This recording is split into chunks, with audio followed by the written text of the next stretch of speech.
අද ආයිබුවන් කියලා පිළිගන්නවා. අද පොඩ්ඩක් මම කතා කරන්න කියලා යන්නේ මේ ටිකක් වැඩිපුර කතා බහ වෙන වීසා එකක් ගැන. ඔයාලා අහලා සමහරට ඉන්ජිනියරින් වීසා කියලා. ඉතින් ගොඩක් අය ඉන්ජිනියරින් වීසා කියලා කිව්වට ගොඩක් අය මම හිතන්නේ දැනුවත් වෙන්නේ කියලා මේ. ඒ කියන්නේ එන්නේ මොකටද? ඒ වගේම ඇත්තටම අපි ඉන්ජිනියරින් සබ්ජෙක්ට් එකට අදාළ ජොබ් එකක් කරන්නද? එහෙම කියලා ඉතින් මං හිතන ගොඩක් අය දැනුවත් නෙමෙයි ඉන්නේ. මට හිතන පොඩ්ඩක් ඒ කියන්නේ දැනුවත් කරන්න මම දන්න දේ. කියන්නේ දැනට ඉන්ජිනියරින් වීසා කියලා අපි හැමෝම මේ වචනෙට කිව්වට ඒකේ වීසා කැටගරි එක තමයි ඉන්ජිනියර් ස්පෙෂලිස්ට් ඉන් හියුමැනිටිස් ඉන්ටර්නැෂනල් සර්විසස්. ඒක තමයි වීසා එකේ කැටගරි. ඒ කියන්නේ මෙහි සයිරු කාඩ් එකේ ඔයාලට වදින්නේ ඒක තමයි. ඒක ජපාන් වලින් වදින්නේ වෙන නමක් තියෙන එකට. ඒ වුණාට ඒක තමයි මේ විදිහට ඔයාලට වගේ සයිරු කාඩ් එකේ මෙහි ඔයාලට හම්බෙන ඩෙන්ටිටි කාඩ් එක වදින්නේ. ඉන්ජිනියරින් වීසා කියන්නේ හොඳ වීසා එකක් ඒක. හරි විදියට එනවා නම්. මොකද ගොඩක් අය ඒ ගැන දැනුවත් නෙමෙයි ඉන්නේ. ඒකයි ප්‍රශ්නේ.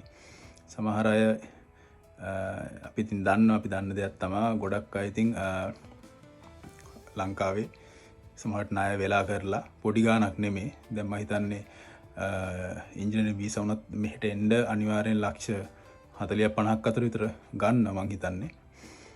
ඒක ලොක් ගාණක්. සමහර අය ඉන්නවා ණය වෙලා එන අය. සල්ලි තියන අයත් ඇති, සල්ලි නැති අයත් ඇති. ඒකින්ද ලක්ෂ 40 50 ණය වෙලා එනවා කියලා කියන්නේ සමහර ලාට ඒක ඔයා බේරන්න ඕනේ දේවල්. බේරන්න ඕනේ. ඒ වගේම ඔයා මෙහෙ ජීවත් වෙනකොට මෙහෙ වියදුනුත් ඔයා සම්පූර්ණ කරගන්න ඕනේ. මේ සාමාන්‍යයෙන් අපි ලංකාවේ මුදලින් බැලුවොත් ලක්ෂ 2ක් 3ක් අතර වියදම මාසෙට යනවා. සාමාන්‍යයෙන්. ඒ ගානම යනවා කියලා මම කියන්නේ. ඊට අඩුවෙන් යන වෙලාවලුත් තියෙනවා. ගොඩක් අඩුවෙන් යන වෙලාවලුත් තියෙනවා. මේ සාමාන්‍යව තනියම ගයක් ගත්තොත් ඔයාට මෙහි ජපාන් මුදලින් කොළ 4ක් 5ක් අතර අඩුම වියදම කොළ 4ක් 5ක් අතර යනවා.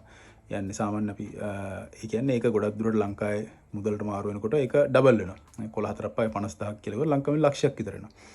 වෙනම වියදම් තියෙනවා. ඊට අමතරව කනබුන වියදමට කෝච්චිය යන්න එන්න කරන්න ඒ දේවලුත් තියෙනවා. සමහර වෙලාවල් තියෙනවා. සමහර ඔයා එන කම්පැනි එක අනුව කම්පැනියෙන් දෙන වෙලාවලුත් තියෙනවා. ඒ වුණාට ගොඩක් දුරට ඔයාලා එන්නේ ලංකාවේ හරහානේ. ලංකාවේ හරහා කියලා කියන්නේ ඔයාලා එන්නේ එයා ගාවට. එයාගේ කම්පැනි එකට. මොකද ඕනම වීසා එකකට ස්පොන්සර් කෙනෙක් අවශ්‍ය වෙනවා. අපි ස්ටුඩන්ට් එනවා නම් ස්ටුඩන්ට් වලට උනත් ඒ ස්කෝලින් ස්පොන්සර් කරනවා. කම්පැනි එකට එනවා නම් කම්පැනියෙන් ස්පොන්සර් කරනවා. ඒ වගේම කවුරු ඇමරිකාවල ඉන්න කෙනෙක් ඩිපෙන්ඩ් වෙනවා නම් එයාගේ හස්බන්ඩ් හරි වයිෆ් හරි මෙහි ඉන්න කෙනා ස්පොන්සර් කරන්න ඕන. විසිට් වීසා එකට උනත් එහෙමයි. ඔයා ලංකාවෙන් ඔයාගේ වත්කම් මේවා පෙන්නලා එනවා නම් ප්‍රශ්නයක් නැහැ. එහෙම නැත්නම් මෙහි කවුරු හරි ඒකට අවශ්‍ය කරන ඩොකියුමන්ට් එකක් තියෙන ඩොකියුමන්ට් ටික දෙන්න ඕන.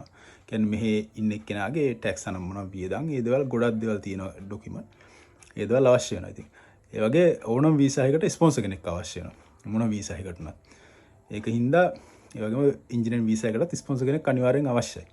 ඉතින් ලංකාවෙන් මෙහි ඉන්න ලංකාවේ ඔයාව ගෙන්නන කෙනෙක් ඉන්නවා. ඉතින් අනිවාර්යයෙන් කම්පැනි එක හරි එයා තමයි ස්පොන්සර් කරන්නේ.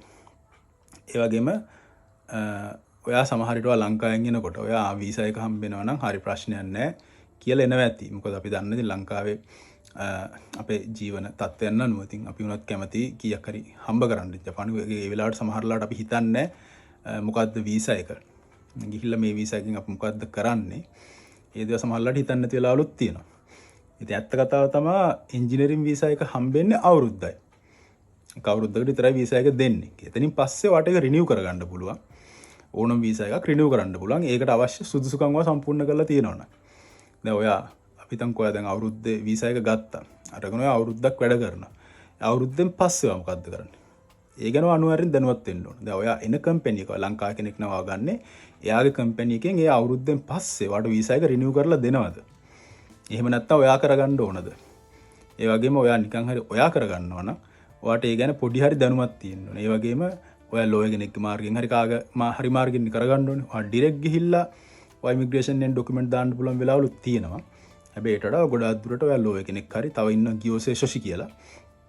එයාලත් ගොඩක් දුරට අපි ඩොකියුමන්ට් එක ඉමිග්‍රේෂන් එකට සබ්මිට් කරන ඒ වගේ දේවල් කරනවා. ඉතින් ඒවයි කෙනෙක් මාර්ගෙන් තමයි යන්න ඕනේ. ඉතින් ඒ දේවල් කරගන්න වෙනම ඔයා තව මුදලක් එකතු කරගන්න ඕනේ කාලය තුලද. ඒකින්ද ඉතින් ඔයා ඒ දේවල් ගැන අනිවාර්යෙන් දැනුවත් වෙන්න ඕන. මොකද ගොඩාක් අය මට හම්බෙලා තියෙනවා. මන් දන්න අය ඉන්නවා. අපේ ගමේත් ඉන්නවා. එයාලා කියන්නේ ওই විදියට ඇවිල්ලා එතනින් ඒ අවුරුද්ද ඉවරෙන්න කිට්ටුනාම එයාලා දන්නේ එයාලා මොකද්ද කරන්න ඕනේ කියලා. එයාලා අවුරුද්ද පුරාම ඇවිල්ලා ජොබ් එක කර කර ඉඳලා විතරයි තියෙන්නේ. ඊට අමතරව එයා කිසි දෙයක් දන්නේ නැහැ. ඒක හින්දා ඉන්ජිනියරින් වීසා එකේ දැන් අනිත් වීසා එක බලනකොට දැන් මෙහි කාලයක් හිටපු කෙනෙක් නම් එයා දන්නව අනිවාර්යෙන් කාලයත් එක්ක මොකද්ද වීසා එක මාරු කරන්න කොහොමද කරගන්න ඕනේ. මොකද සාමාන්‍යයෙන් ගොඩක් ඕනම වීසා එකට අදාළ විස්තර මෙහි ඉමිග්‍රේෂන් වෙබ්සයිට් එකේ තියෙනවා. ඒකට අදාළ ඇප්ලිකේෂන් ඒ දේවල් ගොඩාක් දේවල් ඉමිග්‍රේෂන් වෙබ්සයිට් එකේ තියෙනවා. හැබැයි ඒක තියෙන්නේ ජපන් වලින්. ඒ ජපනිස් වලින් තියෙන්නේ. ඉංග්‍රීසි වලට ඔයාලා ට්‍රාන්ස්ලේට් කරලා ගන්න පුළුවන්. ඉතින් ඒක පුර ඒ දේවල් කරගන්න හරි ඔයාලට පොඩි දැනුමක් තියෙන්න ඕනේ. ඒක ඉතින් ඔයා අර ඇවිල්ලා ඔයා අවුරුද්ද කාලෙදත් ඔයා ඒ දැනුමත් ගන්න ඕන. ඔයා ඇවිල්ලා ඔයා එතන ආපු තැන වැඩ කරන ගමන් විතරක් නම් ඉන්නේ. ඔයා සමහරට ඒ වෙන කිසි දෙයක් දන්නේ නැහැ. අවුරුද්ද වෙනකොට ඔයාට එක්ක තව කාටරි තව 40 50ක් දෙන්න වෙනවා වීසා එක අලුත් කරගන්න. ඔයාලා අවුරුද්ද හම්බ කරපු සල්ලි වලින් සමහරට ඔයා හම්බ කරත්තේ ගාන වෙන්න පුළුවන්. සමහරට ඒතර වැඩියෙන් හම්බ කරත් ඔයාට ලොක් ගානක් දෙන්න වෙනවා. 40 50ක් කියලා කියන්නේ පොඩි ගානක් නෙමෙයි. ඔයා ලක්ෂ ගානක් වියදම් කරලා ඇවිල්ලා තවත් ලක්ෂ ගානක් ඔයා වීසා එක රිනිව් කරගන්න දෙනවා කියන්නේ ඒක තේරුමක් නැහැ නේ ඇත්තටම.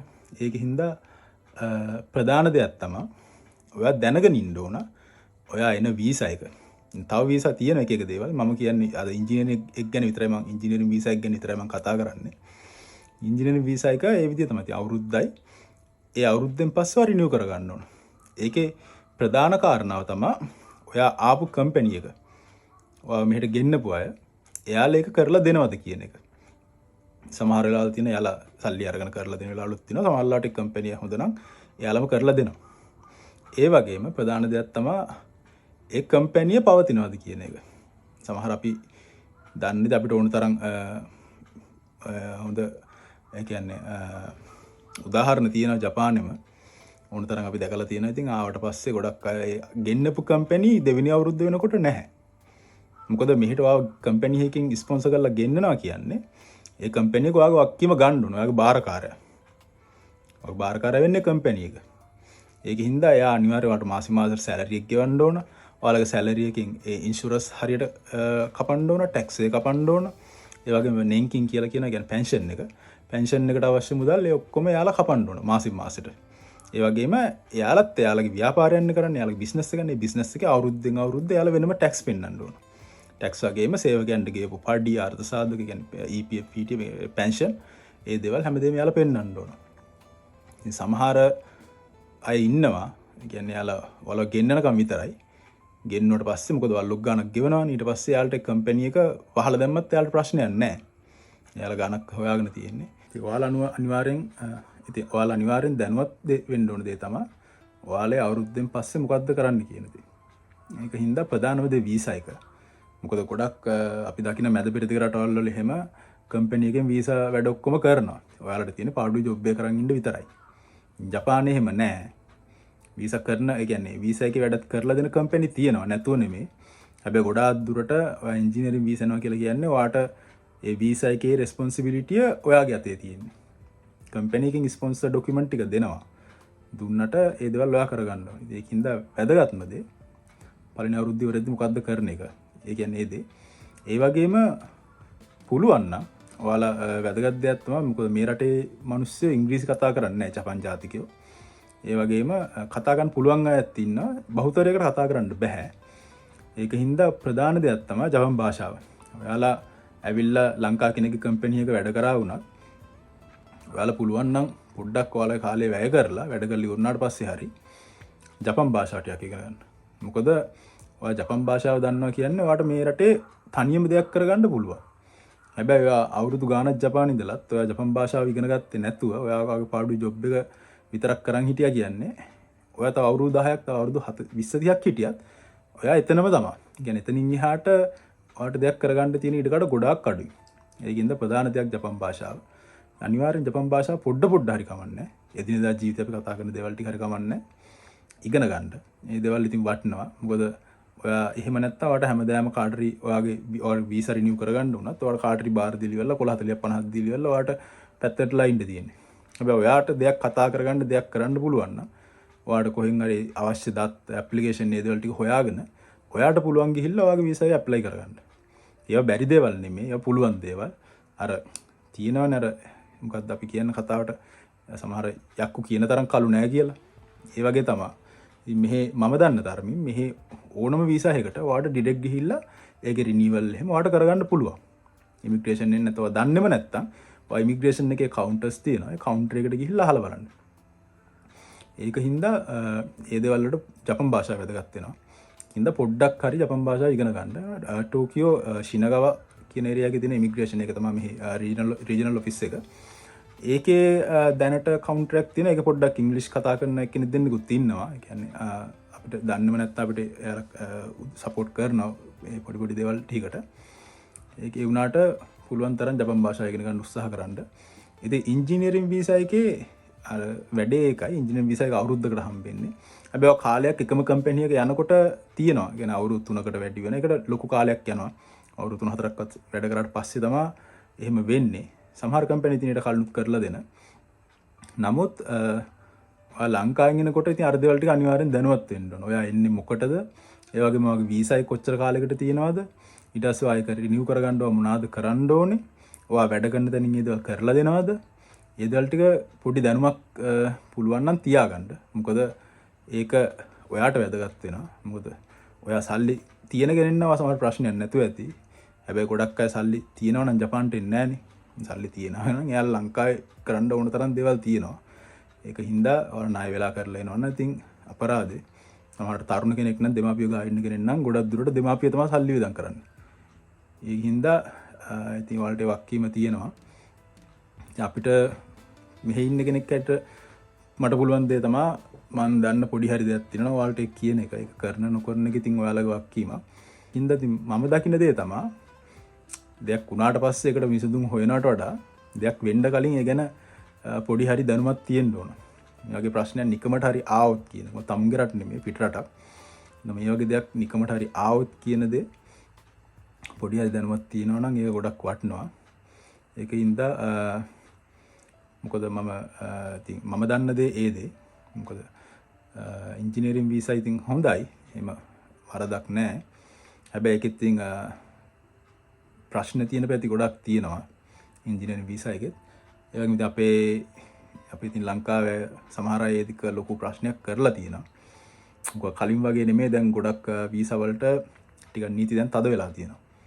කලින් එහෙම නේ කලින් මේ බිස්නස් වීසා වලට උනත් අපි කියන ශිහොන් කින් කියලා කියන එක කැපිටල් එක 500කට තිබ්බේ. ඊට පස්සේ අපේ ගොඩක් අය ඉතින් ඒක වැරදි විදියට පාවිච්චි කරලා අපේ රටේ විතර නෙමෙයි ගොඩක් මෙහි ජපානයේ ජීවත් වෙන පිටරටවල ඒක වැරදි විදියට පාවිච්චි කරලා දැන් ඒක කොළ 3000ක් කරලා තියෙනවා.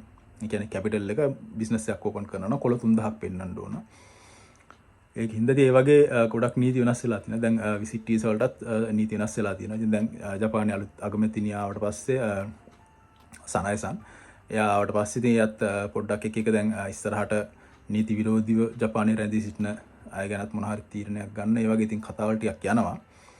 ඉතින් අපි හිතනවා හැමදේම හොඳ විදියට වෙයි කියලා. ඒක හින්දා ප්‍රධාන දේ තමයි ඔයා මෙහි ඉන්න කෙනෙක් නම් ඉතින් කාලය තිස්සේ ගොඩක් දුරට ඉතින් යාළුවා එක කන්ටැක්ට් මාර්ගයෙන් හරි විවිධාකාර විදියට ඉතින් ඒක තොරතුරු අරගෙන යාළුවා මොන හරි කරනවා. ඒ වීසා සම්බන්ධයෙන් කරගන්නවා.